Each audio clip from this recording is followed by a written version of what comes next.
belakang nggak cerewet. Silakan duduk. Mereka datang pengen melihat wajahku, tidak pengen melihat bokongmu ya.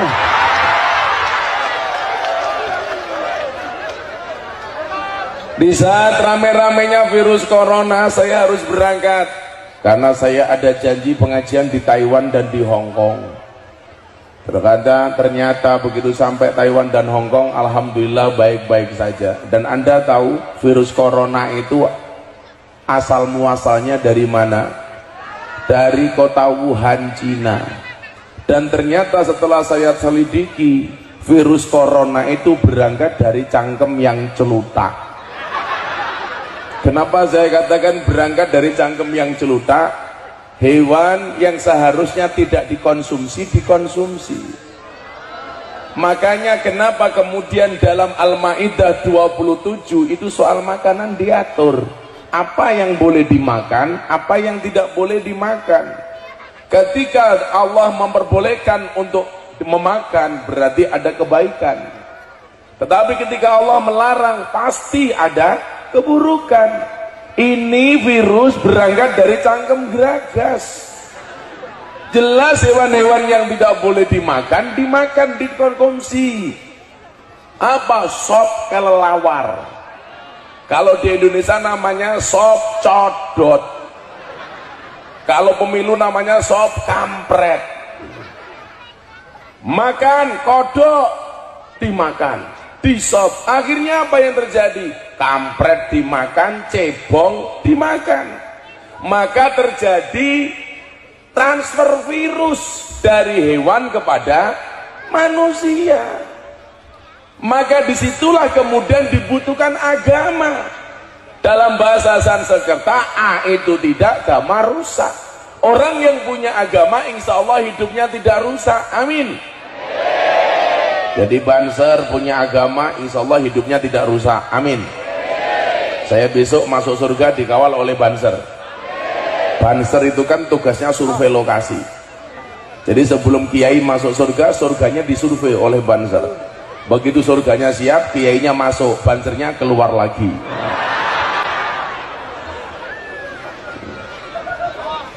Anda jadi pejabat punya agama, insya Allah tidak akan rusak. Tapi kalau Anda jadi pejabat gak punya agama, rusak. Makanya kalau lewat jalan-jalan jelek, kadang-kadang sopir-sopir itu bilang, ini yang rusak jalan tuh tergandengan. Saya jawab salah. Yang merusak jalan tuh bukan tergandengan, tetapi mobil mewah. Kok bisa Gus? Bisa. Karena seharusnya uang yang diharuskan untuk membangun jalan, yang diperuntukkan untuk membangun jalan, malah dikorupsi oleh pejabat untuk beli mobil mewah.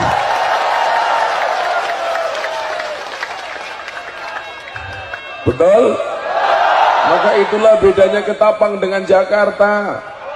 Kalau Ketapang itu banyak jalan berlubang, kalau Jakarta banyak lubang berjalan.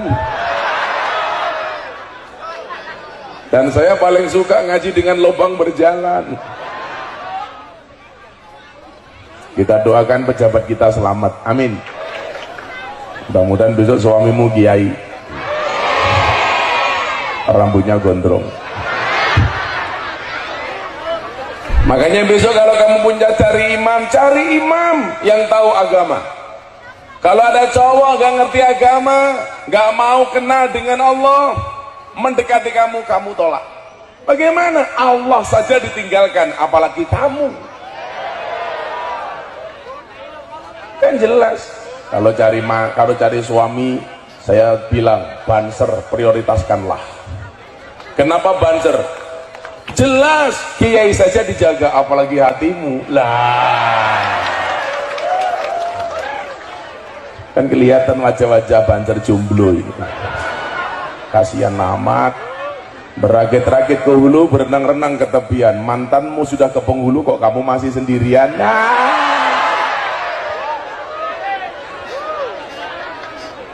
Kasihan amat. Maka disitulah fungsi agama, berfungsi sebagai apa? Controlling, untuk mengkontrol sistem kehidupan kita. Pemerintahan dikontrol oleh agama pasti baik. Dan ada 6 agama yang diakui oleh undang-undang. Semuanya berhak menjalankan agamanya dengan baik dan benar tanpa harus mendapatkan tekanan dari pihak manapun. Betul? Makanya ketika rame di media sosial hari ini perusakan musola dan masjid di Minahasa, saya sampaikan, saya nggak setuju orang rusak masjid. Saya nggak setuju kalau gereja dirusak. Saya nggak setuju kalau tempat-tempat ibadah lainnya dirusak, termasuk pura, apapun itu. Kenapa? Karena semua agama yang diakui oleh undang-undang dijamin oleh pemerintah untuk melaksanakan perintah ajaran agamanya tanpa mendapatkan tekanan dari pihak manapun. Betul? Sekarang kan lagi rame di Minahasa itu, ada masjid dirusak oleh oknum-oknum beragama lain. Alasannya tempat tersebut 90% orang non muslim. Di Jawa banyak orang yang di tempat itu muslim tapi ada gereja, nggak ada masalah. Kenapa? Karena sudah diakui oleh undang-undang. Maka fungsi agama itu untuk kontrol. Supaya apa? Kita tidak kebablasan. Makanya kenapa saya masuk ke tempat-tempat hiburan malam, ke lokalisasi, ke kafe, ke diskotik. Jelas itu adalah pengajian paling menyenangkan sedunia. Kenapa? Ngajinya berpahala, matanya bervitamin. Saya ngaji wayu-wayu. Beda ning kono tuwa-tuwa. Kenapa? Karena pada dasarnya mereka juga butuh agama. Mereka juga butuh Allah. Makanya begitu saya ngaji di kafe kemudian menjadi rame, orang mengatakan itu nggak pantas pengajian di tempat-tempat maksiat. Saya jawab, lebih baik tempat maksiat untuk pengajian daripada tempat pengajian untuk maksiat. Apakah ada tempat pengajian untuk maksiat? Banyak. Kejadian pengajian saya yang dihadiri puluhan ribu orang, banyak yang kehilangan dompet dan HP. Copet itu goblok ya. Gobloknya copet di mana? Yang dicopet kok cuman dompetnya. Ketahuan digebuki kepalanya. Saya ini juga copet di diskotik, di dunia malam, di tempat lokalisasi. Tapi yang saya copet bukan dompetnya, hatinya. Kalau hatinya sudah kecopet, jangankan dompet-dompet lainnya pun pasti diberikannya. Wah, iya. Sok tabeh, los rarewel. Sing dicopet kok dompete, goblok. Atine. Itulah kemudian kenapa Deddy Corbuzier tuh akhirnya mau masuk Islam. Saya copet akal dan hatinya. Ini kan manusia super cerdas, lulusan S3, gelarnya PhD, filosofi doktor. Saking cerdasnya Deddy Corbuzier, rambut pun tidak berani tumbuh di kepalanya. Makanya dia paling marah kalau ditawari bintang iklan sampo. Susah apa yang mau disampaikan. Kalau saya kemarin ditawari jadi bintang iklan kopi, gara-gara saya kalau pengajian sering ngopi, tapi saya tolak karena iklan kopi semuanya bohong. Kopi kapal api, dibuka kopinya nggak ada kapalnya, kan bohong Pak. Kopi susu, dibuka kopinya nggak ada susunya. Iklan itu yang jujur cuma satu, sarung gajah duduk, dibuka sarungnya ada belalainya lah.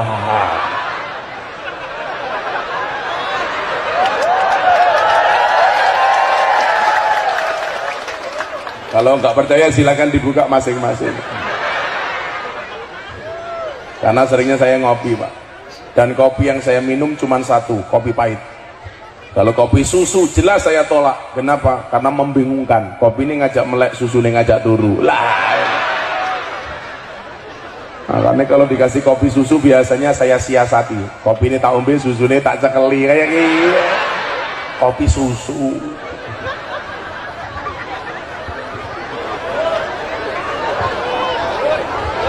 Shallu ala Nabi Muhammad. Mereka juga butuh agama sama dengan kita. Maka satu saat ketika saya pengajian di kafe, ada segerombolan orang Pak yang sok suci. Pengajian kita dibubarkan.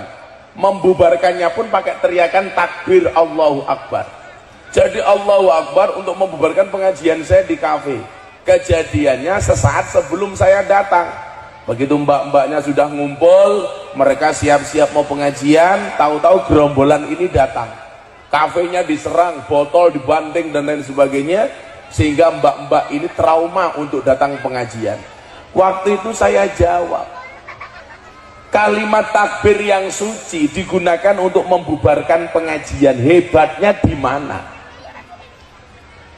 Kalau dulu zaman Mbah Hasyim Asy'ari ketika resolusi jihad Allahu Akbar, santri semangat untuk membunuh penjajah. Sekarang kalimat takbir banyak disalahkan. Kalimat takbir bulan Ramadan untuk nutup rumah makan. Tutup rumah makannya Allahu Akbar. Ada pengajian di kafe dibubarkan pakai kalimat takbir. Aneh, kalimat suci untuk pembubaran pengajian. Pengajian saya di Cianjur, Jawa Barat dihadiri 15.000 orang, dibubarkan dengan kalimat takbir. Takbir Allahu Akbar. Langsung saya jawab, Sami Allahu liman hamidah. Supirku melu jawab, Rabbana walakal hamd. Malah kaya wong salat. Akhirnya waktu itu sama wartawan saya bilang, kenapa Gus Miftah tetap ngeyel pengajian di tempat seperti itu? Karena pada dasarnya mereka juga butuh Allah. Kita itu sering menjadi hakim bagi kesalahan orang lain dan menjadi jaksa bagi kesalahan kita. Kalau ada orang berbuat salah, kita vonis. Tetapi kalau kita berbuat salah, kita bela.